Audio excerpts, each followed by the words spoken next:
Call the meeting to order. Mark, would you mind doing our invocation, please? Dear Heavenly Father, we just thank you for this evening. We just thank you for the opportunity to meet.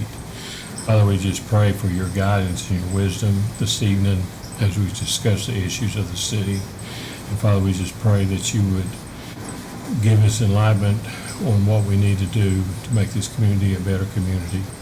Father, we just thank you so much for your son, Jesus, and we just pray all this in his name. Amen. Amen. Stand and join me in the pledge of the flag, please.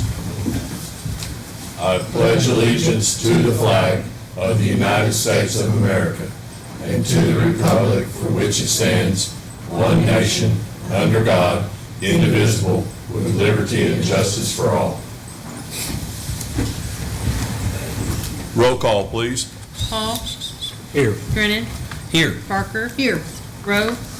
Miller. Here. Inman. Here.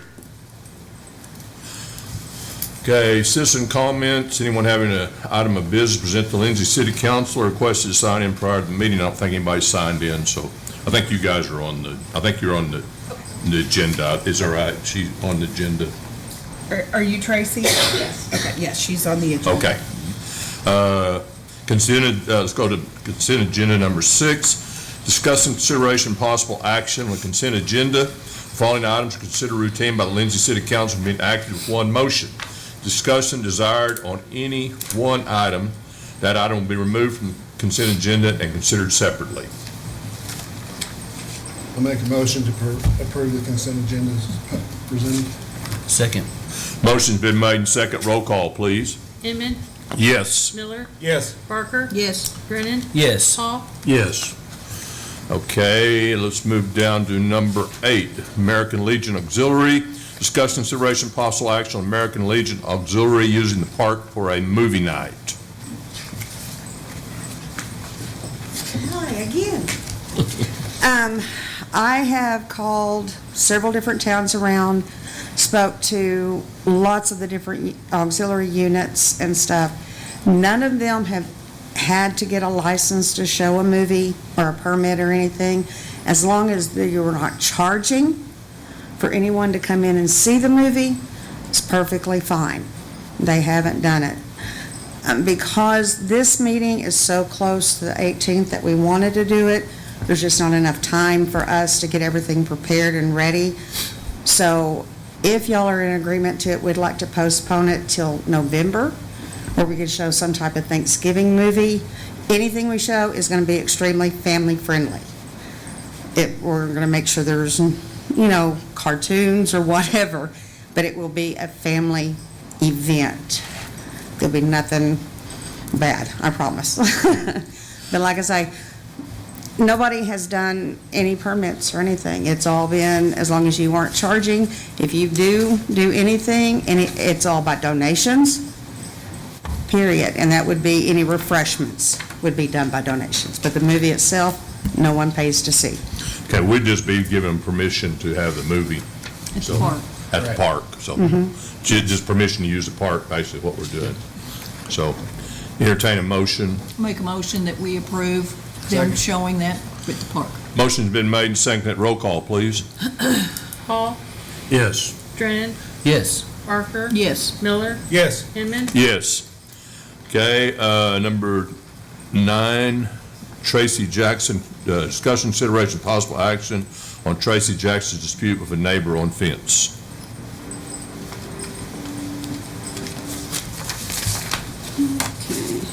Can I bring pictures up? I mean, So you understand what I'm, yeah, there's not a problem. okay. Okay. I'm not sure. Okay, I'll just give them to you, and then I'll say what I have to say, and then y'all can guide me from there. Okay, my name is Tracy Jackson. I've lived in Lindsay over 20 years. I live at 308 Southwest 6th. I'm here today asking the council to get involved to rectify a situation that has been an ongoing struggle. I live at 308 Southwest 6th, as I stated, for the last 15 years. My neighbor, Blake Shelton, put a fence up and attached it to my garage illegally without a permit. This happened a few years ago, which was approximately 2020, I believe. I had the police come, and they said it was a civil matter, however, they permitted them to break the law. It was never investigated as to whether the permit was obtained. I called the city, and they told me that there was not a permit issued. I was told when the police came that I was required to allow them to attach their fence and told to leave it there, and I could not move it.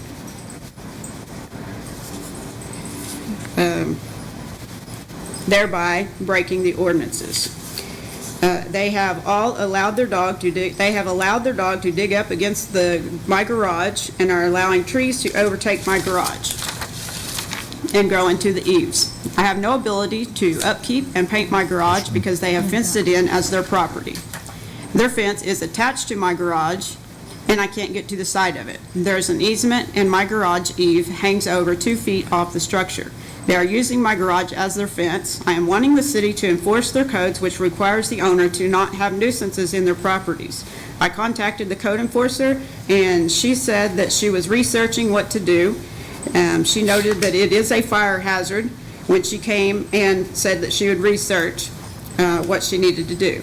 It is also going against codes which state that no structure is to be built within 5 feet of another structure. They own a 2-story house, which I believe also requires 3 extra foot. I'm not sure of the laws, but that's why I'm here. I'm asking for assistance in requiring them to upkeep next to my garage at the very least. If this is not under your control as the city council, and nothing you can do, there's nothing that you can do, I will ask that you can at least oversee that the codes are being enforced. I will take them to court, file charges, or whatever needs to be done, but in the meantime, if your hands are tied, I ask that you, being the governing authority, I ask that you at least oversee the trees and my structure is protected. I have health problems and medical bills, and I don't have the money to have to go to court, and I'm going to move away from my family and grandchildren because of all this stress. But I can't sell my house with this problem not being taken care of. Every day that their trees are not being cut is destroying my property. I don't have the money to pay someone to trim my trees every month, so I have to stay on top of them. They should be required to follow the laws. There's also a very large tree that began this initial process that I called the code enforcer about, that they partially trimmed, but it is, the entire tree is dead and it's fixing to fall on my driveway and cars. I called August the 19th, and the code enforcer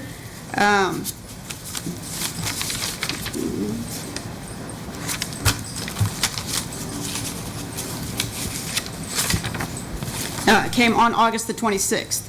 She is at a loss as to what needs to be done and said they claimed they were told they didn't need a permit by the previous code enforcer. They are encroaching on my property, and they need to be required to remove the fence because it is illegally put up and is being allowed by the police department and enforcer because no one knows what to do.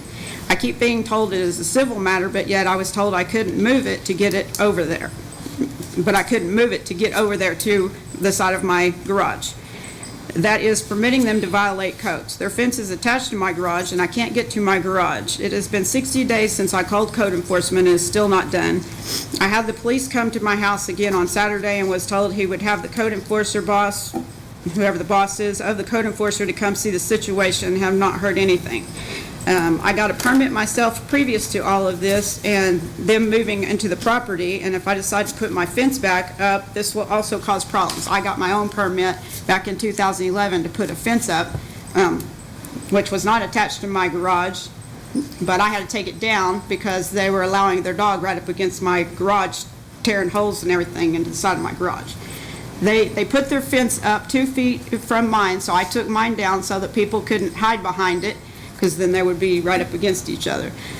So they broke that ordinance, not to mention the flood and fire hazards. They did not get a survey until after they put the fence up.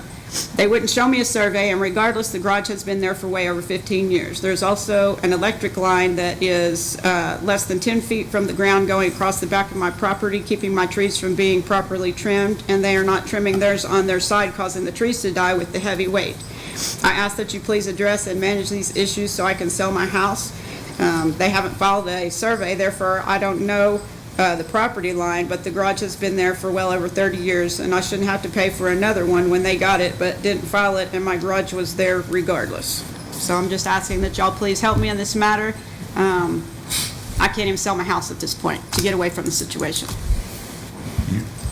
You know where I'm asking the attorney so he knows where we legally stand. If I may, she's mentioned a couple of points here. So, first of all, any dispute between, about who owns what property, that is between the two property owners. It's not a municipal issue. It's not a city issue at all.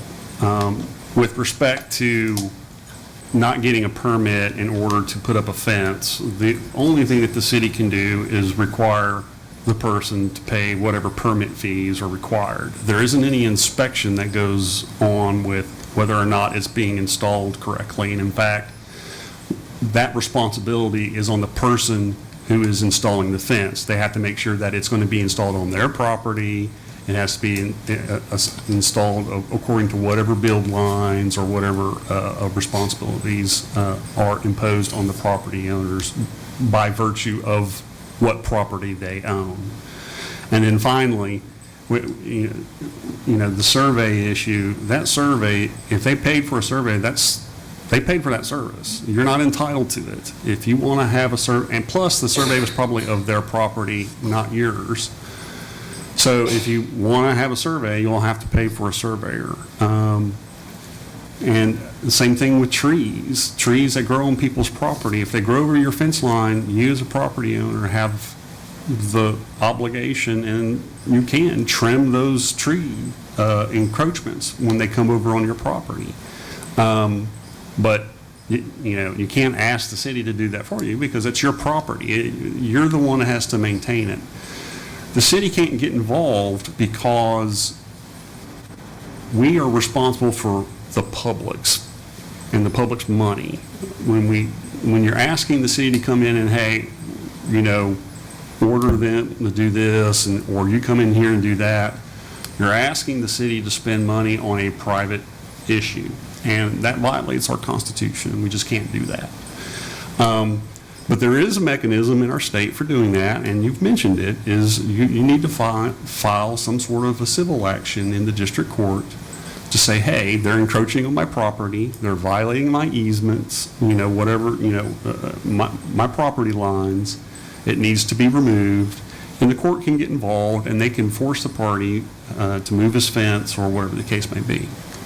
And that's really the only legal option that you have to get the remedy that you're looking for. You're looking for them to remove these nuisances or problems that are on their property. The fence, that might be on yours, the tree. The trees are on my property. That's the problem. I can't get over there. I can point out on the Yeah, even if the. But you can't even get over there to upkeep my property. I can't paint my garage. There's tree limbs there, and I can't get rid of the tree limbs. They're going into the eaves of my garage. So how do I'm asking the city to make sure and enforce their codes so that they get rid of the nuisance trees that are growing on my garage. I can't get over there to do it. That nuisance tree is not a nuisance to the public. It's a nuisance to you. Okay. And we just can't, the city can't legally get involved without, running afoul of the Constitution. And, my recommendation, though, would be for you to consult a legal counsel, maybe get some advice on what you can do on getting something filed in district court. And it doesn't have to be expensive. You can do small claims, which you could even represent yourself and go in, and there's a small filing fee compared to other types of litigation. You don't have to pay for an attorney, and you can just bring all your evidence, your photographs. Here's where my survey, my property line, all this sort of stuff, this needs to be moved, and the court can issue an order. Okay. And those can be done pretty quickly. Okay. Well, there is a tree on their property that I initially called about in the first place that's out by the street, and it's already dead. They were supposed to have removed it, and they didn't. They cut pieces of it off, and it's fixing to fall down into my garage, into my driveway, and if there's a car parked there, onto my car. So that needs to be enforced with the city. That needs to be cut down right now because that's on their property. I've already called to have it enforced. They were told on August the 16th, 60 days ago, that it needed to be done, and it hasn't been done.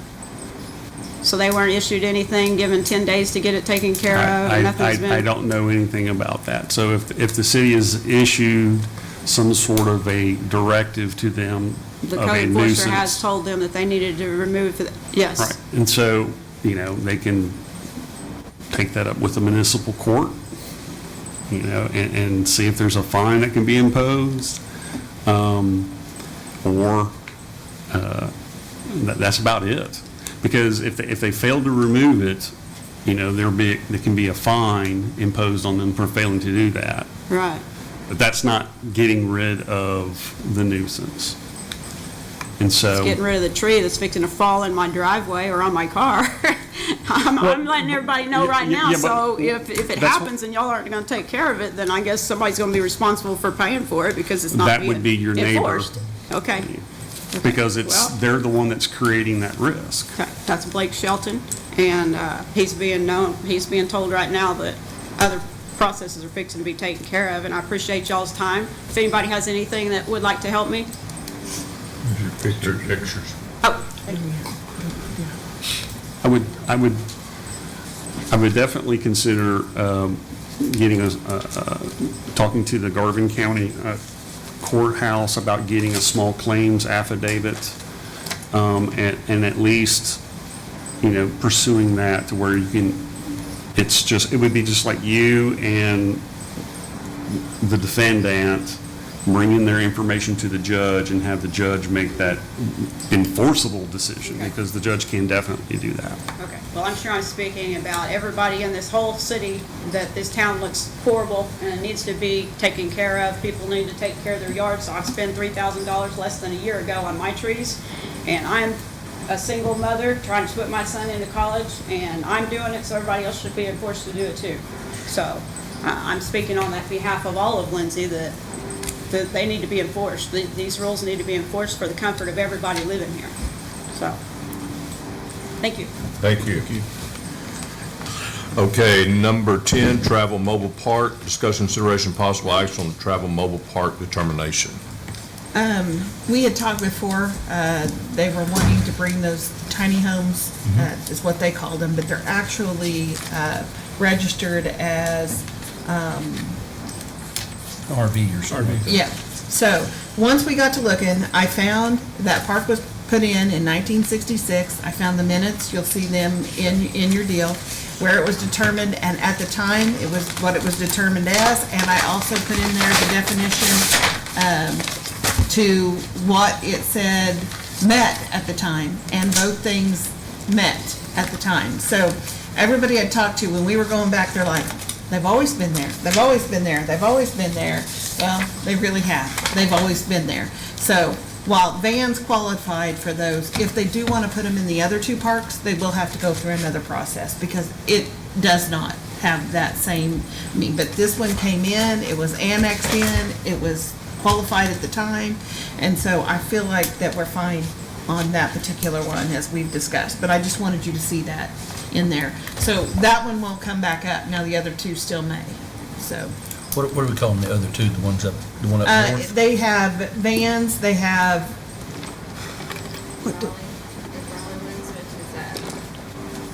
One up by Cinemac? yes, and then they have one on, yeah, I think it's Oh, the behind. Seminole stuff, okay. So- Love's? Okay.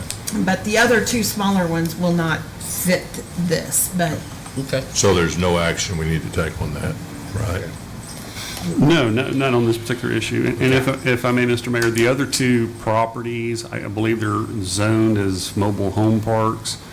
Our ordinances provide for a trailer park, which is a little bit different, like a travel trailer park zoning.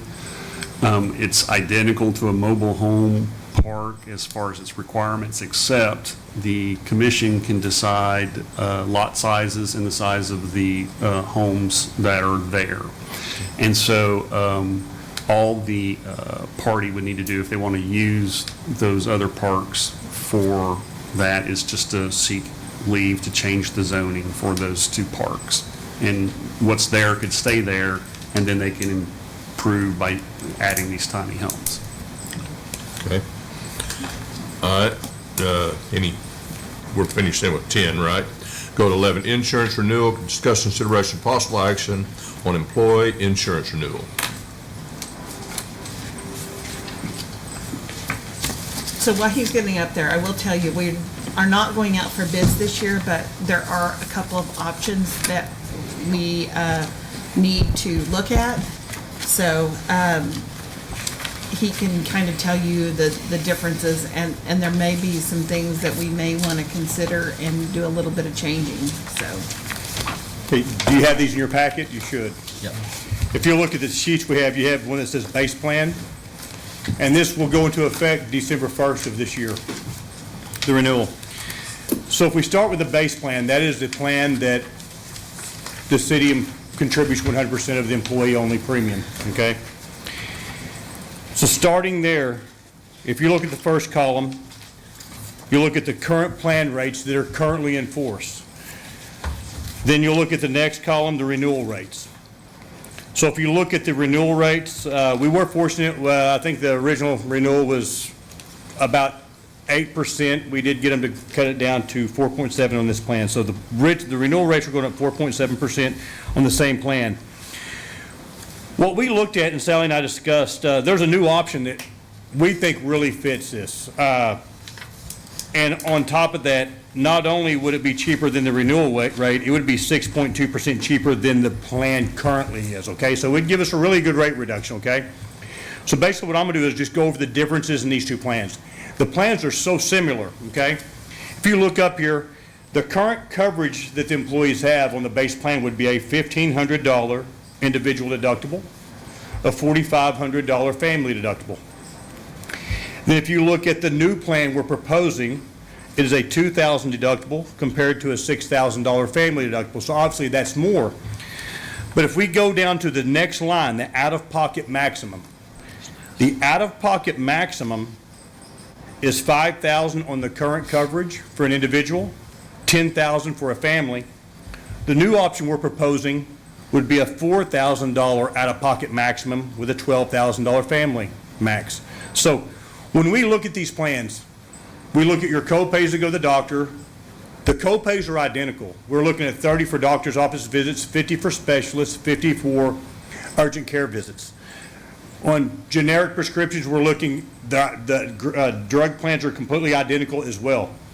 If you look down at, do you see towards the blue line at the bottom, if you'll see right above it says imaging, PET scans, MRIs, etc. You'll see that the current plan is an 80%, where it pays 80% of the bill. The customer or the employee would pay 20% of the bill. The new option would be 50%. But what I want to make sure to explain here is that when we look at our 50%, we look at our co-pays to go to the doctor, we look at our deductibles, etc. Once we meet our out-of-pocket max, we are completely covered for the remainder of the year. So if we did meet our $4,000 out-of-pocket max on the new option, we wouldn't pay a copay for the remainder of the year. We wouldn't pay 50%. We wouldn't pay anything. So just comparing plan to plan, if I go in and have a major illness or a major surgery, I will be out $1,000 less on this new plan than I would be on the current plan, even though the deductible is $500 higher, even though it's 50-50 on co-insurance. Does that make sense? Mm-hmm. So, like I said, an individual would be out $1,000 less. Like I said, drug card, doctor's visits are the same. And realize when we use these plans at the doctor's office, a $30 copay covers everything, including blood work, diagnostics, etc. Now, you go down to outpatient surgeries, hospital stays, PET scans, etc. Well, you'd have your deductible, and that's where you'd pay 20% or 50%. But again, we're looking your max out of pocket would actually be less for an individual. It would be $2,000 more for a family. Not saying more than two people in a family couldn't meet their out of pocket, but it's possible, but unlikely. So again, on that plan, we're looking at saving 6.2% compared to the current rate. So it'd be about 10% less, actually 10.5% less than your renewal rate would be. And we do not think the employee would be losing coverage at all. In certain ways, gaining coverage. Like I said, co-pays, etc. are all the same. Individually, $1,000 less out of pocket.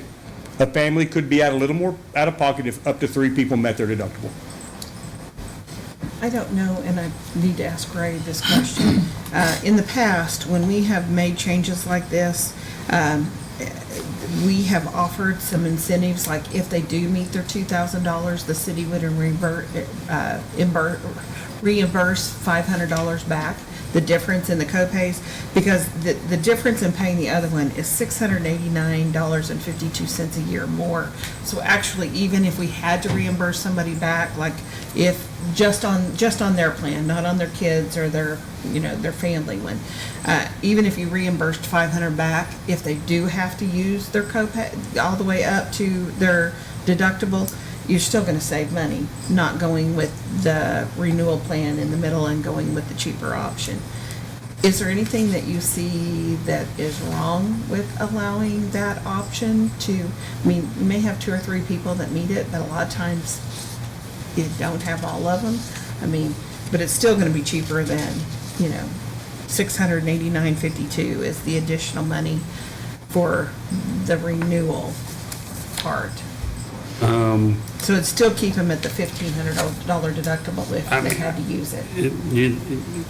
It has to count as compensation, because that's what this is part of a benefits compensation package. And so as long as, without looking at it legally, diving into it and making sure, but as long as this is offered to all employees as part of their compensation package, and even the reimbursement thing has to be offered to all the employees, I think you'd probably be okay, because that would be part of a benefits package that you're offering to the employee. Okay. But that would be separate from the insurance aspect of it. You're talking about creating an agreement for compensation that will reimburse whatever, $500 of your deductible if you meet $2,000 or what, that meets your deductible for the year. So just at first glance, I think it's probably okay. I mean, I like to take a look at the language that we are using already, because it sounds like we're doing that already. No. Okay. No, but being able to change, just because, that is quite a jump if, to go to a 2,000, but the savings is worth it. I mean, to us, it's so that's why, I'm looking So, at. yeah, it's not something that we're doing now. No. I have done it in the past at another city, so. Right. I think as long as you offer it to all employees. And everybody knew if they hit their 2,000, Is that they that could turn for- it in and they could be reimbursed 500. Is that for employee only? The So- employee, yeah. So what if an employee, their kids have a lot of issues, problems, but the employee does not? So it Well, would I not mean, go for them? the family side of it is 6,000. I mean, it is a little higher. So, I don't know how many families we have that actually take it. And a lot of our families that take it also get, they qualify On the other buyout plan, the Insure Oklahoma, yes. Yeah, so, this is not really an issue for them anyway. On this specific plan, no, just the Yeah. buy-up plan would So. run it correct. And again, I agree, the 500 deductible, when we look at it, I understand that it could hit 3 family members in a year. I mean, that's possible. Unlikely, but possible. But at the same time, we're still looking at 1,000 less out of pocket if you go in for a procedure, and I say a major procedure, so it's still actually a better plan in certain ways. Well, it looks like your monthly deal savings a little bit, is that right? Or is that? Yes. The monthly premium is definitely less. So if we look at just the family cost, see at the bottom, EE plus family. So the way the premium would work, so look at the new option of $511.66. Well, the city pays that amount. So we would just subtract $511.66 from that $1,632. And that would be the remaining premium that month for the family. So obviously, that's considerably less than what the current option would be. So it would save. Well, if you just look at if you were on a family, you're going to save over $2,000. Yes, Or that's, I mean, the difference is $2,000 right there. They are paying that. just in premium that they're Just paying, premium yes. I'm talking though, right? So that would offset some of that, wouldn't it?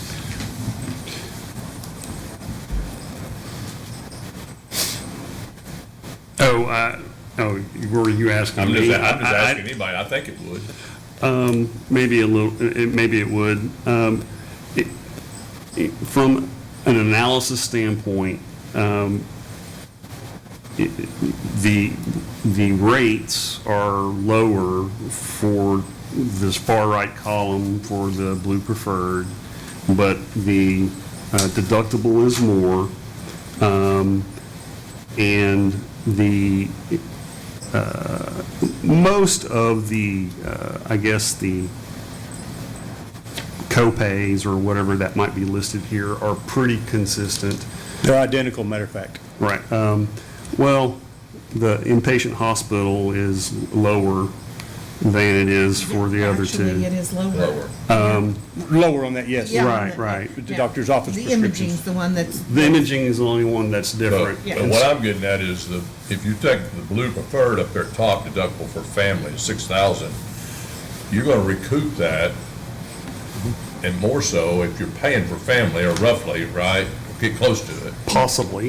Yeah, there's about $1,200 difference when you look at, so, You're you getting know. close that- to it anyway. Yeah. Because I know you're still paying the individual's So- premium, so, but it wouldn't be quite 2,000. But you would recoup some of that. If you, with the difference in cost, and if we did do the $500 Are there a on the lot of other. people doing families? We don't, I can't say absolutely for sure, but I don't think we have a ton of families. Sally mentioned earlier, our buy-up plan is a plan that is OEPIC or Inch Oklahoma qualified, so we have more families on that plan, which the Yeah, so families, the that'll be children the go in next sooner plan care we there, talk but about. seem like they utilize that more. So I'm looking at the numbers here, just so you know, it's weird, it matches up, but the difference in premium on a family in a 12-month period, we're looking at exactly $1,500. So if you look, your difference on out-of-pocket, your deductibles, the savings is there. I mean, it took Yeah. almost exactly.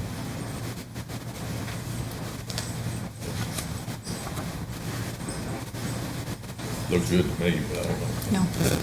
Insurance is confusing. You know, to me, the confusing part with most on this, a lot of people look at 80-20, 50-50. They automatically take the 50-50. That's not a very good plan. Yeah.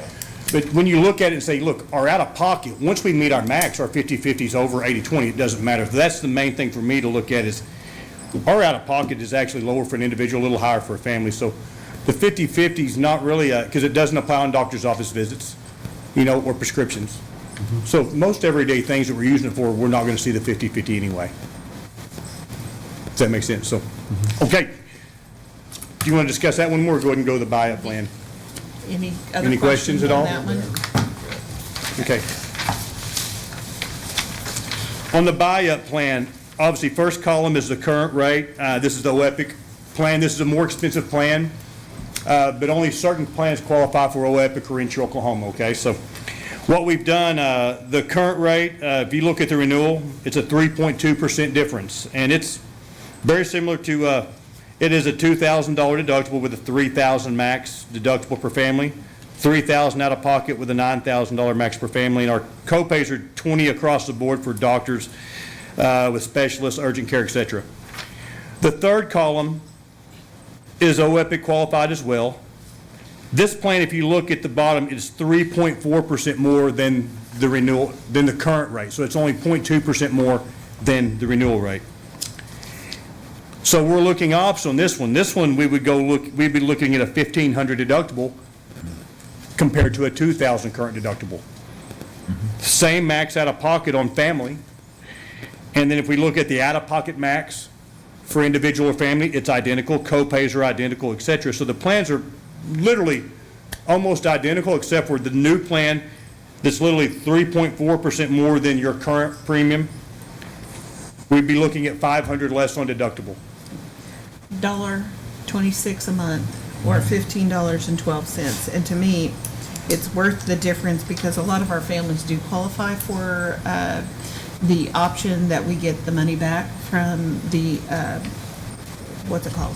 Inch Oklahoma is Inch so correct. Oklahoma. So we are getting some, and again, here, they're gonna get a better option in deductible, and, I just feel like for the $15 a month, and it's gonna be, it'll be worth it.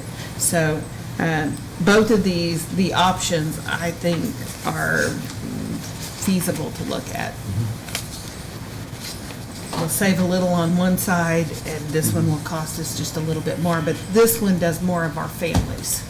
Yes, So- and like you already mentioned it, over 50% of the people in this plan are OEPIC qualified, so we're getting refunded. The city is getting refunded on those premiums, as well as the employee.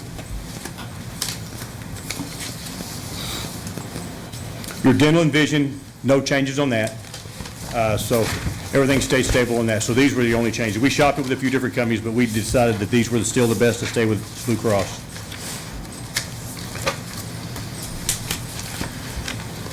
So our real decision is are we gonna go with the renewal, or are we gonna go with the option that he offered? And on both of them, I am personally looking at them, I would be leaning towards the option on both of them.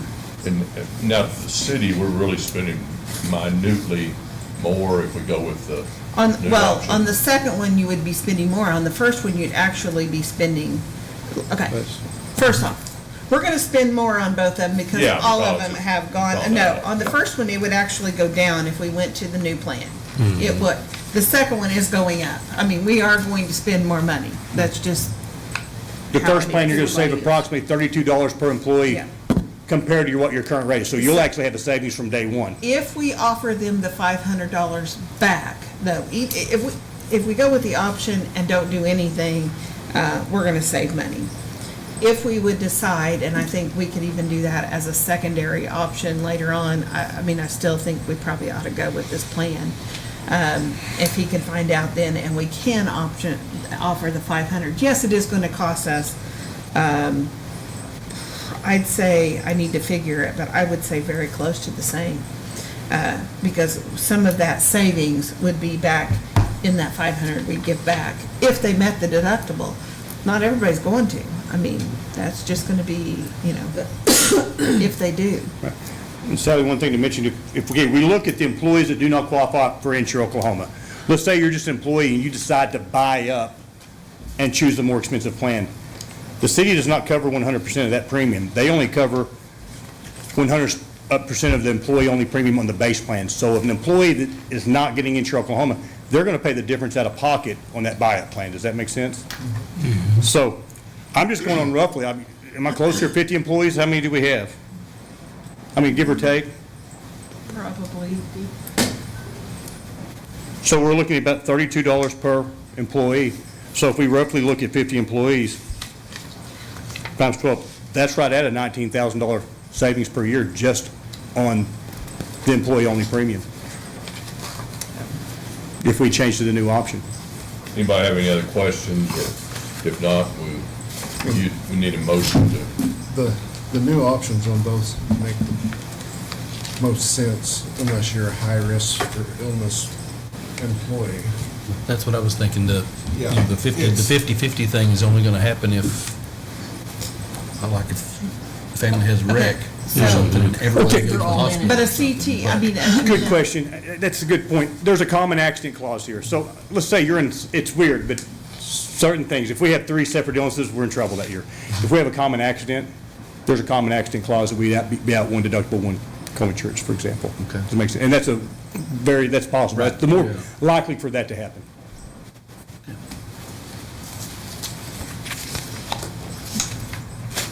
But we will have to come back. I'll have to get with him, and we'll have to come back with that other the option $500. afterward. Yeah, Yeah. and I don't really think it'll be a problem. Yeah. It just has to be offered uniformly to all Right. the employees. Right. Well, I'll make a motion to go with the new options on the Second. base and the buy. motion's been made and seconded. Roll call, please. Inman, Yes. Miller, Yes. Barker, Yes. Drennan, Yes. Hall, Yes. Okay. Let's go to EMS equipment, discuss consideration, possible action on the purchase of EMS equipment. It was bought through county, so it's. Okay, that's a great deal. Yeah. 13, library repairs, discuss consideration, possible action on library repairs. I was hoping to have more information back from Myers, and I do not have it, but I wanted it on here just in case it came through, so we'll have to just move it on. Okay. 14, economic development contract, discuss consideration, possible action on economic development contract for use of lots on Main Street for holiday activities / events. We are hoping to, the 2.5, 3 lots, I don't know what it is, right across, I put it in your deal, but we want to use those for holiday activities. We want to put our Christmas tree in there, and so we are going in and asking the 2 owners for an economic development kind of agreement. We'll maintain it for October, November, and December in lieu of being able to use it for any event that, like we wanted to have over there, put our tree lighting, if we wanted a little Halloween event, whatever. So we're basically going to go in and mow it and clean it up to be able to use it. And, I think it's a great deal for both of us. I think it's a great location right there to put our tree. Our tree had a little, the wind just really tore it up in the park last year. So it'll kind of get the buildings having some block in there, and just another little cute thing up on Main Street to get people uptown. Is that like coffee So, bill? it would be next to the Web Press and next to. Straight across the street. City. Okay. Daryl's building right there. Used to be a drugstore or something years ago. Tesco or something. I was just thinking. So, did you put the contract, are they in here? Okay. He has written a contract, so he can tell you about. I prepared a simple contract, just setting forth that it's basically a lease through, I think, January 14th, to give us time to break down things after. But basically, we would lease the property for mowing and maintenance of the lots. I have a provision in there that the property owners will have to inspect the lots for any dangerous conditions on the property or hidden dangerous conditions, so that we are aware of those before we take control of the property for public purposes, to have people out there. I have an indemnity clause that they would indemnify us from any dangerous conditions that existed on the property at the time of transfer. So that way, if we host an event and something happens, we'll end up being responsible for whatever conditions that might exist on that, but we have our liability plan through OMAG to handle those type of matters. And so it's pretty straightforward, and we will surrender the property in the same condition that we received it. Anybody have any questions? Sounds cool. I'll make a motion to approve the contract. Second. Roll call, please. Hall, Yes. Brennan, Yes. Parker, Yes. Miller, Yes. Inman. Yes. City handbook, discuss consideration of possible action on city handbook.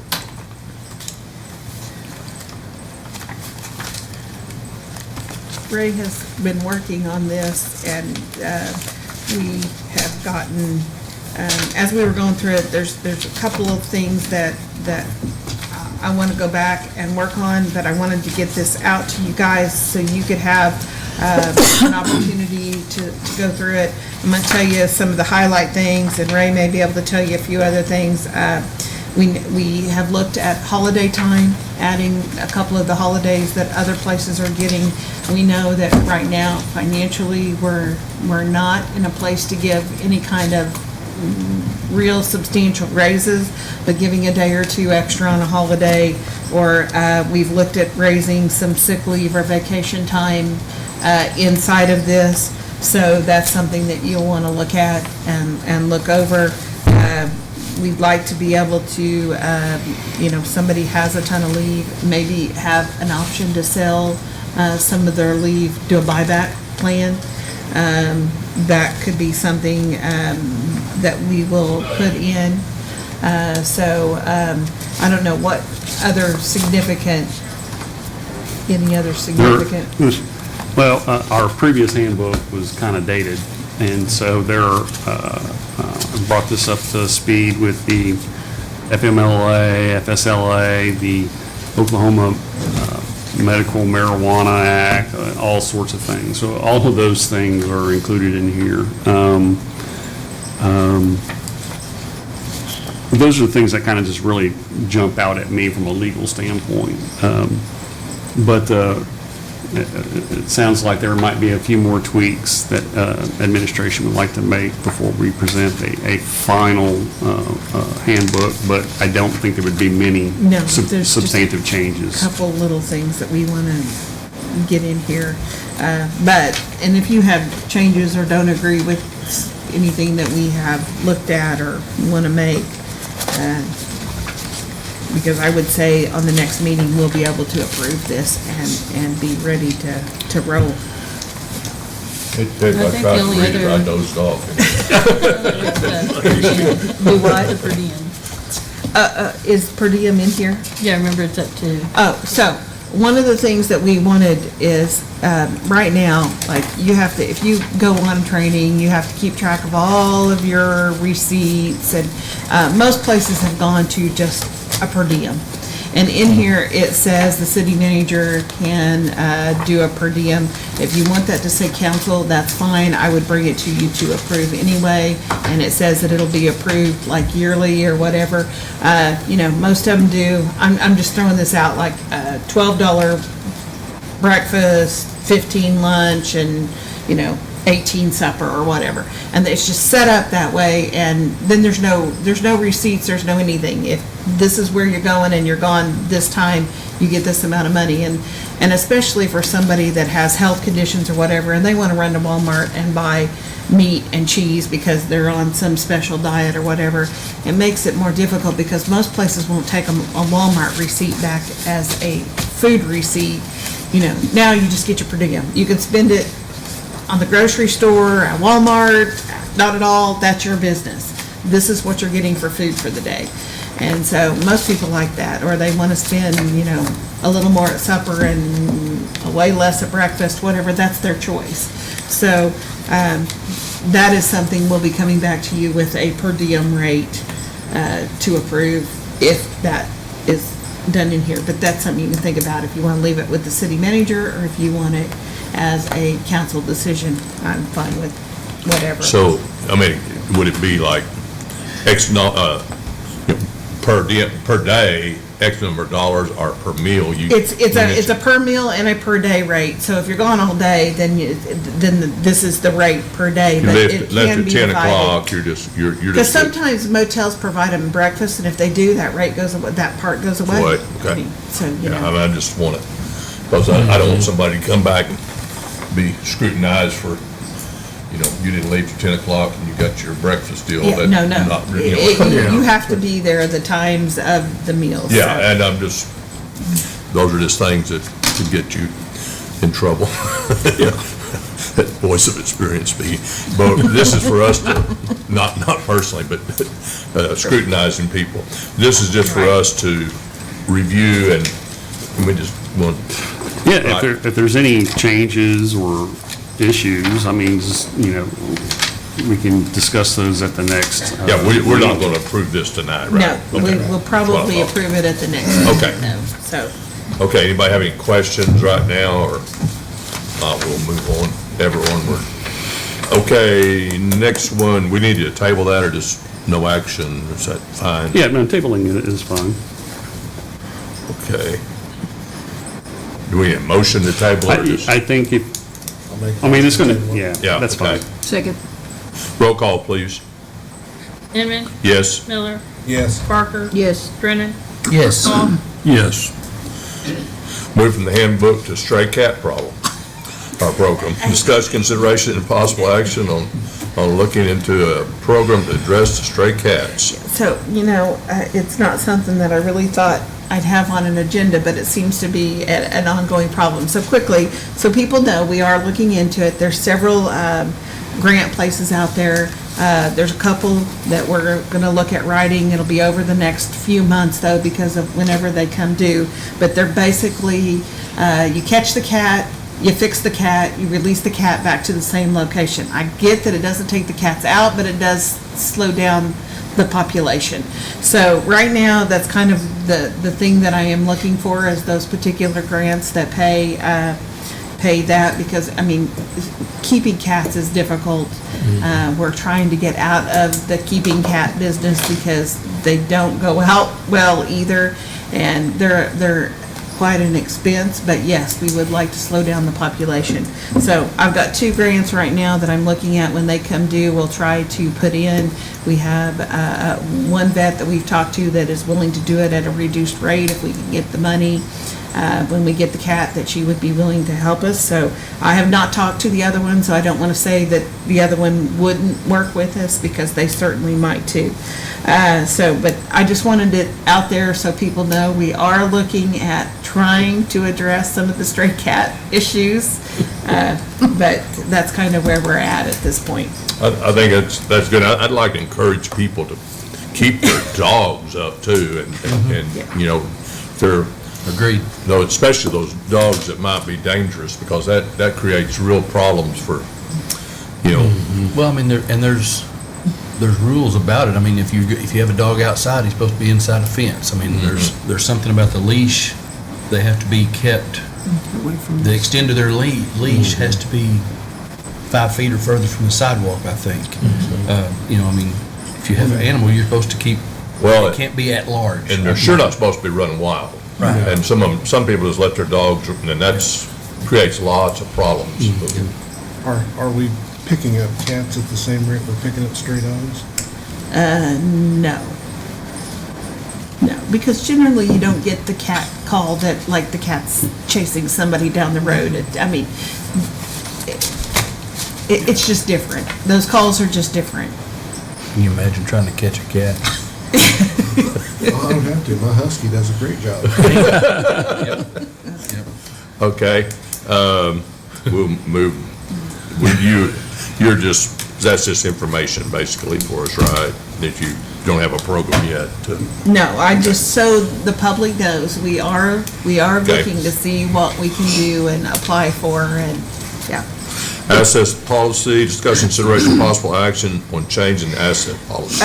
Dee had asked us to look, our current asset policy says anything $1,000 or over, we're gonna tag and track, and there's just some things, she said she'd like to see us have it at 5,000 and over for tracking purposes.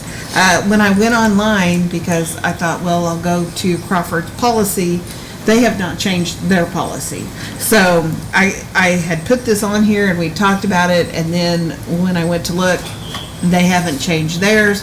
So now I kind of back off a little bit, because I'm like, well. Yeah, I don't think, if they hadn't changed theirs, I don't want to change ours. So I need to talk to Dee, and I need to have more information then, because like I said, she had just asked us to put it on, we put it on, and then I kind of just felt like at that point, maybe I want to not do this quite so quickly. I agree, it's tracking a lot of assets that probably don't have the life that we maybe need to track, but then there's a lot of things that are at that value we do. So there might be some tweaking that we need to do on that, and we'll visit with her and bring that back up. Okay. We're not ready to take action on that at this time. No. And 18, proclamation for Domestic Violence Awareness Month. Discuss consideration of possible action on the proclamation for October being Domestic Violence Awareness Month. Got a presentation here. I'll make it short. Okay, that's all right. My name is Katie. I work for Family Crisis Center in Ada, but I'm also a part of, this is really long, the McLean and Garvin Dual County Coordinated Community Response Team. CCRT for short. So the CCRT is committed to the re-education of domestic violence by coordinating a consistent message and response to domestic violence in the community. Our goal is to promote cooperation among multidisciplinary agencies to create a safe environment for victims and hold offenders accountable. So Oklahoma ranks 1 in the nation for men and women who will experience domestic violence, and we rank anywhere between 2 and 3, depending on the year, in domestic violence homicides. In 2022, there were 92 homicide cases with 105 deaths in Oklahoma. And of those 105 deaths, 17 were minors. They were under the age of 18. 9 were under the age of 5, 2 were less than a year old, and 1 was unborn. So it's something going on in our state, and it doesn't just affect the adult parties in these relationships, it affects the kids as well. So these numbers they're disturbing when you hear them. I'm here to ask you to join me, the CCRT, and all the advocacy agencies in our state that are working to make a difference in domestic violence, to support the survivors, and support those who have lost loved ones to domestic violence. We know that 1 month a year can't change all of it, but we're trying to get out there, be present, be in the communities. We're trying to do our best to work with those victims, to give them the resources, the support, the education, that kind of stuff they need. We work with law enforcement agencies to provide training. We try to do our part to help the communities and help those who are serving the victims. 1 month a year we know can't change it, but consistency and standing up for what is right, being a voice for those who cannot or do not have a voice, supporting and believing those who come forward, holding those who choose to use violence against others accountable for their actions is a good start. So I'm here to ask if you will declare October as 2024 as Domestic Violence Awareness Month with that proclamation. Okay. Entertain a motion. Think it's a great idea. I make a motion we approve October for this proclamation. Motion's been made and seconded. Roll call, please. Paul? Yes. Drennan? Yes. Parker? Yes. Miller? Yes. Inman? Yes. Hopefully this will help. You got anything else? No, I was gonna say, we hope the proclamation will help. We want just people to know that there's services and agencies available that will help. They're not always real close. I know I'm out of Ada, but we cover Garvin County, but we do our best to try to get out here and help and do and support the best we can, because we want to help them. We want to make sure they know they're not alone in this, that they didn't deserve it, it's not their fault. So anything we can do in the community to help, even though we're not in Lindsay, just let us know, and we'll be happy to do what we can. So, Do you have a card? I'm in the car. I can go check and see for you. Okay. Okay. Any other questions? Okay, thank you very much. Thank you. 19 hydrant flushing, discussion the notice of hydrant flushing. Just again, one more time, I think we've got it in papers, we've got it on the radio, we have it on our website, we have it on our Facebook, we put it out on our bill, we put it out on the bill insert.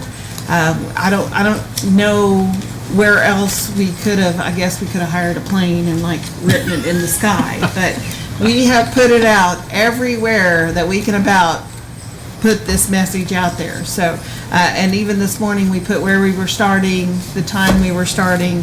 So right now, we're working on the north side in the morning. If we have another one, we'll try to update again in the morning.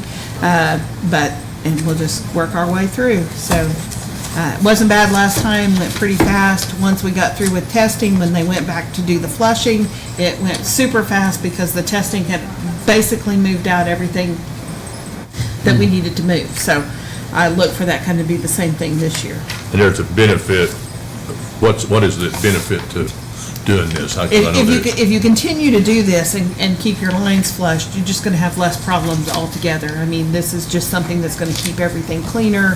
And I mean, even Well, I think it's a we're just requirement by the noticing. fire department, isn't it? Don't they have to test them? They have to So, test. yeah. Well, and they weren't. I mean, so they weren't getting them tested as often as they needed. And yes, this helps our ratings for our insurance. This Right. helps everything. So, I mean, there's lots of reasons why you need to test and you need to flush. They're up by my house today, I know, so they're Absolutely. starting. Yep.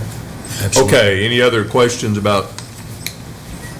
Okay, 20 unforeseen items, discuss consideration, possible action on unforeseen items. Yeah. Okay, executive session action. Mr. Mayor, before you get into 21, 22, and 23, I don't have any need to discuss anything in executive session on this case. Okay.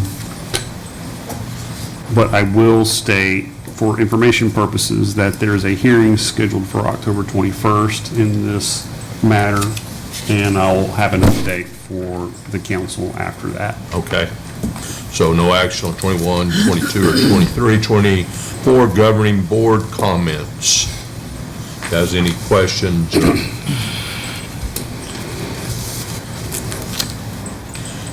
Okay, then gone.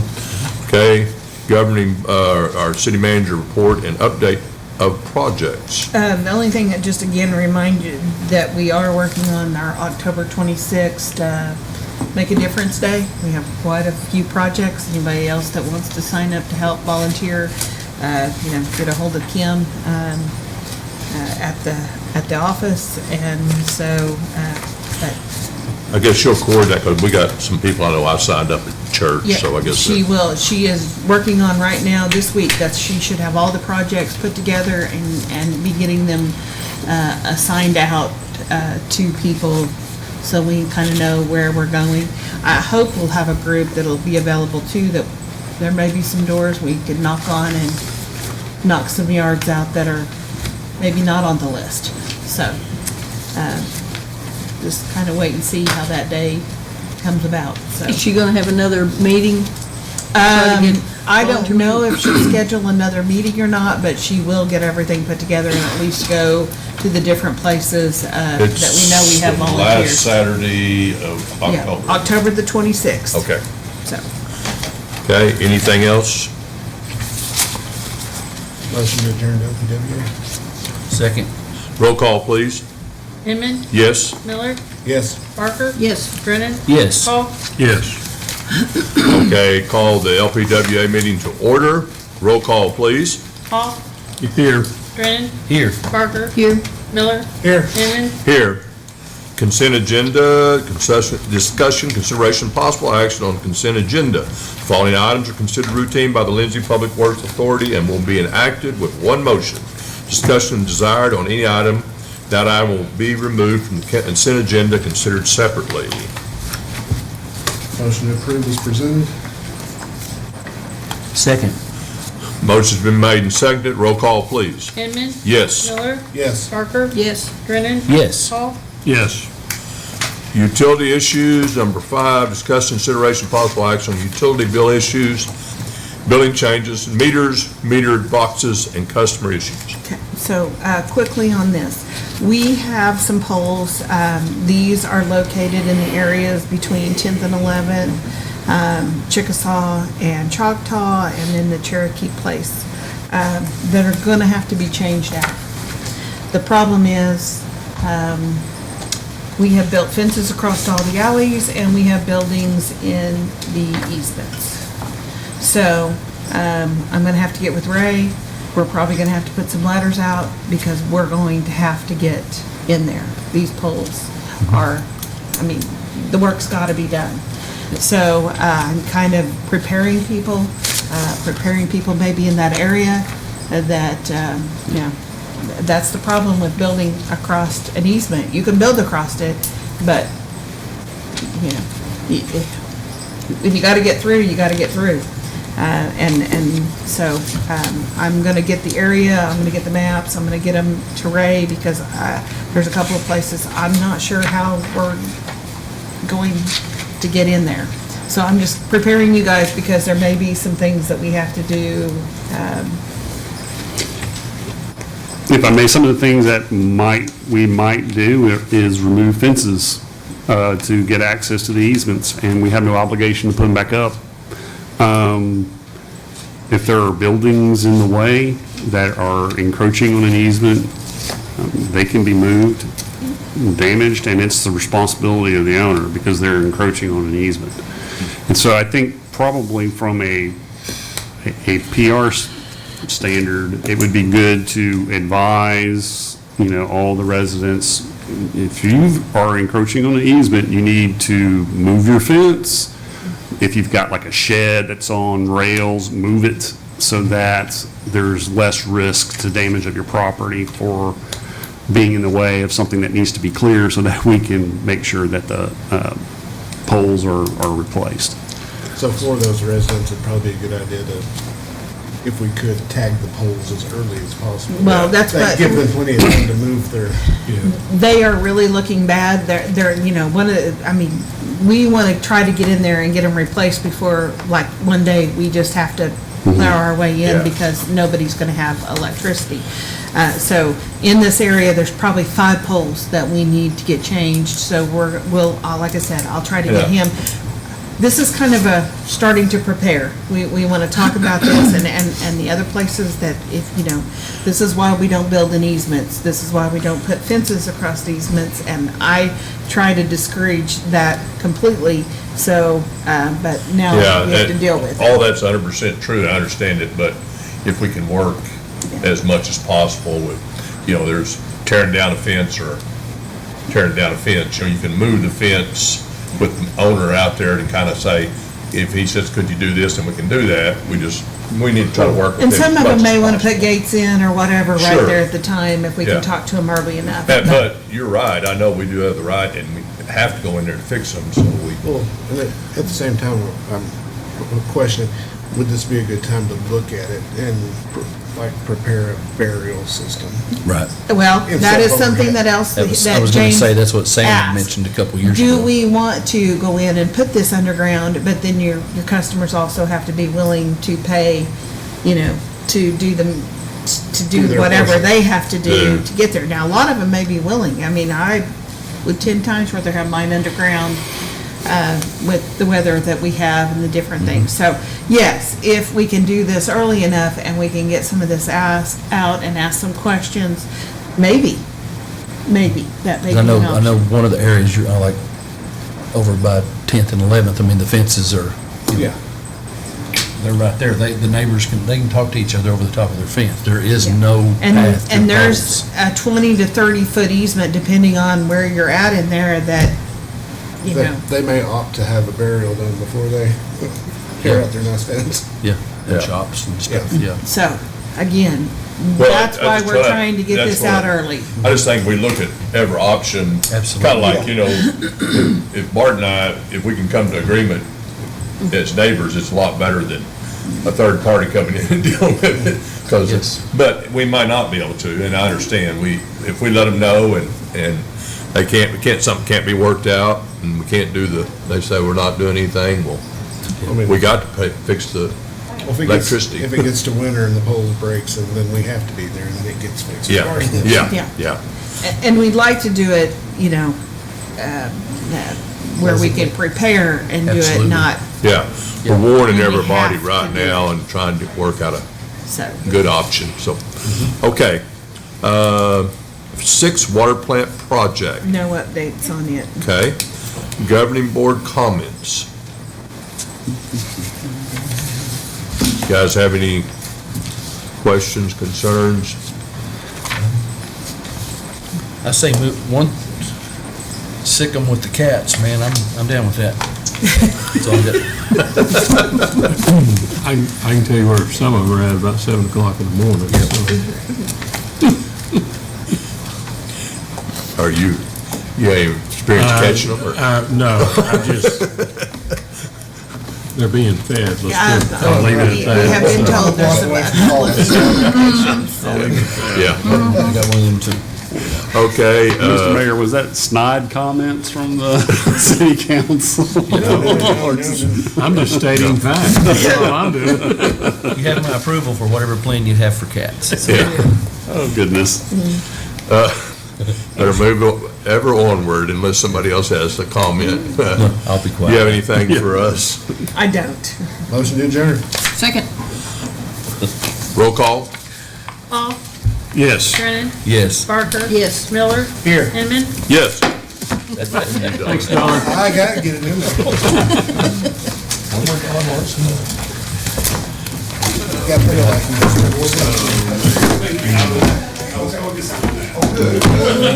Here she comes.